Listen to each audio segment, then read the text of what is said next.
বিদ্যে বোঝাই বাবু মশাই চড়ি শখের বোটে। মাঝিরে কন বলতে পারিস সূর্যি কেন ওঠে? চাঁদটা কেন বাড়ে কমে, জোয়ার কেন আসে? বৃদ্ধ মাঝি অবাক হয়ে ফেল ফেলিয়ে হাসে।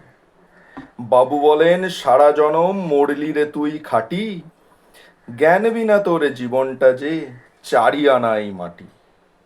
খানিক বাদে কহেন বাবু, বলতো দেখি ভেবে, নদীর ধারা কেমনে আসে পাহাড় হতে নেমে? বলতো কেন লবণ পোড়া সাগর ভরা পানি? মাঝি সে কয়, আরে মশাই, অত কি আর জানি। বাবু বলেন, এই বয়সে জানিস নেও তা কি? জীবনটা তোর নেহাত খেলো অষ্ট আনাই ফাঁকি। আবার ভেবে কহেন বাবু, বলতো রে বুড়ো, কেন এমন নীল দেখা যায় আকাশের ওই চূড়ো?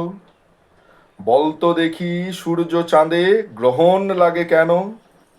বৃদ্ধ বলে, আমায় কেন লজ্জা দেছেন হেন?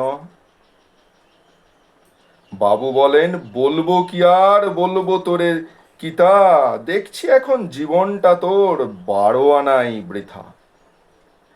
খানিক বাদে ঝড় উঠেছে, ঢেউ উঠেছে ফুলে, বাবু দেখেন নৌকাখানি ডুবলো বুঝি দুলে।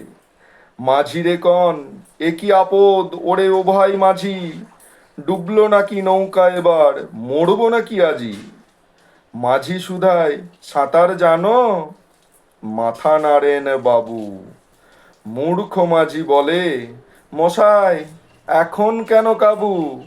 বাঁচলে শেষে আমার কথা হিসেব করো পিছে, তোমার দেখি জীবনখানা ষোলো আনাই মিছে।